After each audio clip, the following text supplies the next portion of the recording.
Your arm hurts, your shoulder is sore, and your walk feels more like a chaotic game of tug of war than a relaxing stroll. You stepped outside today hoping for a peaceful break, but instead you spent 30 minutes being dragged down the sidewalk by a furry 20-pound anchor. You have tried pulling back, you have tried yelling, and you have probably tried hiding treats right in front of their nose, only to be completely ignored. It feels like your puppy is deliberately trying to dominate you or just being stubborn, but the reality is much stranger, and it comes down to a bizarre evolutionary reflex built directly into your dog's nervous system that most owners accidentally trigger every single second of their walk. This reflex is completely counterintuitive to human psychology. When you feel a pull, your instinct is to pull back. When your puppy feels a pull, their biological programming commands them to do the exact opposite. If you do not understand how to deactivate this automatic trigger, no amount of expensive harnesses or high-value treats will ever make your dog walk nicely next to you. Most people assume their puppy pulls because they want to get to the grass, the fire hydrant, or the dog across the street faster. While excitement plays a massive role, the physical act of constant hard leaning is driven by something called the opposition reflex. In scientific terms, it is thigmotaxis, an innate physical response to pressure. When pressure is applied to a dog's body, their natural instinct is to push or pull directly against that pressure to maintain their balance and autonomy. You experience this yourself every day without realizing it. If someone walks up to you and gently pushes your shoulder, your body automatically leans into the push so you do not fall over. You do not think about it, your nervous system just does it. When your puppy hits the end of the leash and feels the collar tighten around their neck, their brain does not think, I should slow down. Their brain registers the tightening as a force to fight against. They lean their entire body weight forward to counter the restriction you are placing on them. The harder you yank back, the harder they pull forward. You are essentially trapped in a physical feedback loop where your corrective tugs are actually signaling their muscles to tighten and push harder against you. This physical reflex is compounded by a massive environmental misunderstanding. To a young puppy, the entire world is a massive, high-definition sensory explosion. Their sense of smell is up to 100,000 times more powerful than yours. The sidewalk is not just concrete, it is a highly detailed newspaper tracking every animal, car, and person that has passed by in the last 48 hours. Their natural walking pace is also naturally much faster than ours. A human's comfortable walking speed is a slow, agonizing crawl to a canine. When you attach a 6-foot rope between a slow-moving human and a fast-moving, sensory-driven animal, pulling becomes the default setting. Worse, you have likely spent weeks accidentally rewarding this exact behavior. Every single time, your puppy pulls you toward a bush and you allow yourself to be dragged those last 3 feet so they can sniff it. You teach them a dangerous lesson. You teach them that pulling is the accelerator pedal. In their mind, the sequence is simple. I pull hard, the tension hurts my neck for a second, but then I get exactly what I want. They learn that tension equals success. Breaking this cycle requires changing the rules of the game before you even step outside your front door. The greatest mistake owners make is assuming that leash training only happens when the leash is attached. If your puppy is spinning in circles, barking, and jumping the moment you pick up the gear, their brain is already flooded with adrenaline. You are trying to teach algebra to a child at a rock concert.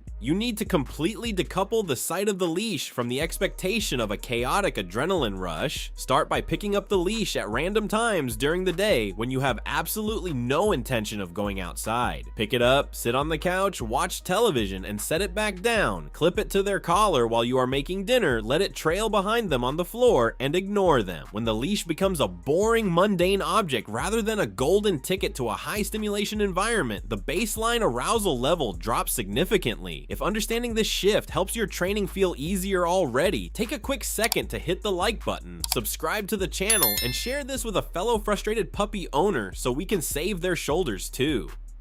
A calm mind learns, a frantic mind reacts. Once the pre-walk energy is leveled out, you must address the equipment. Many owners rush out to buy choke chains, prong collars, or standard back clip harnesses, hoping for a quick fix. A standard harness that clips on the dog's back actually exacerbates the opposition reflex. It fits across their chest exactly like a sled dog harness. It distributes their weight perfectly, allowing them to use their powerful hind legs to tow you down the street with maximum efficiency and zero discomfort. Switching to a front clip harness changes changes the mechanics entirely. When the leash attaches to the center of the puppy's chest, any forward pulling force automatically pivots their body back around toward you. They cannot lean into the pressure because the pressure redirects their momentum sideways. It gently disrupts their forward vector without causing pain or triggering the opposition reflex. However, a tool is only as good as the mechanics behind it. The moment you step onto the sidewalk, you must implement the boundary rule. The boundary rule dictates that the leash must remain loose at all times. The very second the slack disappears and the line goes taut, you must become a statue. You do not yell, you do not yank, and you do not move your feet forward by even a single inch. This creates an immediate, stark contrast in your puppy's mind. Forward movement completely stops the moment the line tightens. The fun ends. The sniffing stops. The progress freezes. Initially, your puppy will look back at you in complete confusion. They might even pull harder for a few seconds out of sheer frustration. Stand perfectly still. The exact millisecond they step back, turn around, or sit down to slacken the leash, you immediately praise them and move forward again. Forward movement itself becomes the ultimate high-value reward. To accelerate this process, you cannot rely solely on stopping. You must actively teach your puppy where the sweet spot is. The sweet spot is the highly profitable zone right next to your left or right leg, where the leash forms a loose, relaxed U shape. To build value in this zone, you need to practice the rapid, rewarding technique inside your house or backyard first, long before you face the distractions of the neighborhood. Load your pockets with tiny, pea-sized pieces of high-value food like freeze-dried liver or plain boiled chicken. Start walking around your living room. Every single time your puppy naturally aligns themselves with your leg, deliver a treat directly to their mouth at that exact location. Do not reach out to give them the treat. Make them come to your leg to receive it. You want to turn your hip into a giant magnetic force field that constantly dispenses safety, warmth, and food. When you transition this exercise outside, the frequency of your rewards must match the level of distraction. If you are walking down a quiet hallway, you might give a treat every 10 steps.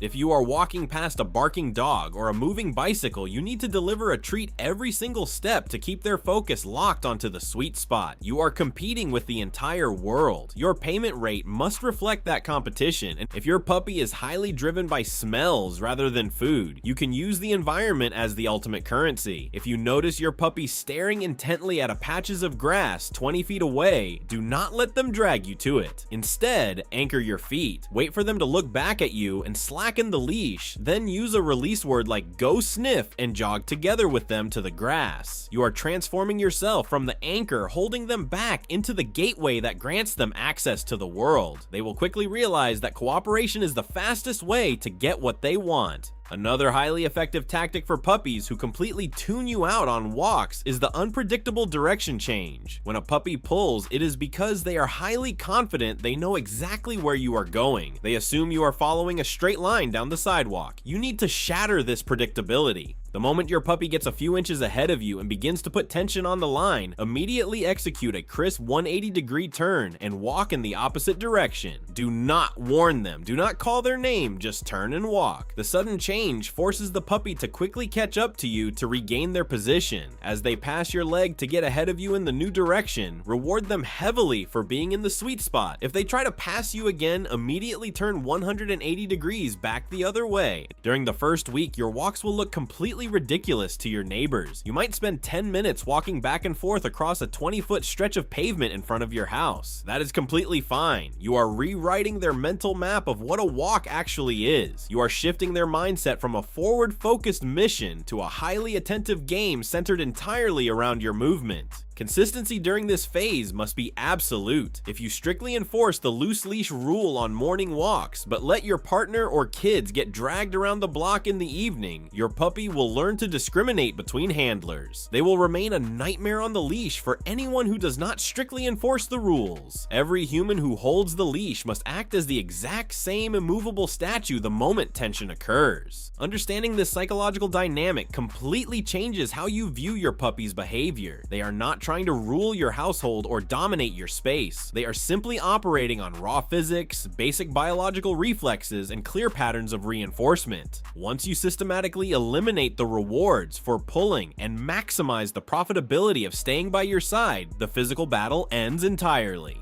But managing your puppy's behavior outside during the day is only half the battle. Many owners find that even after executing a perfect, exhausting walk, their puppy transforms into a completely different, highly distressed animal the moment the sun goes down and it is time for bed. You can fix the pulling on the sidewalk with consistency and mechanics, but handling the deep, instinctual panic that sets in when the house goes dark requires an entirely different understanding of canine psychology, which brings us directly to why your puppy cries at night and what actually fixes it.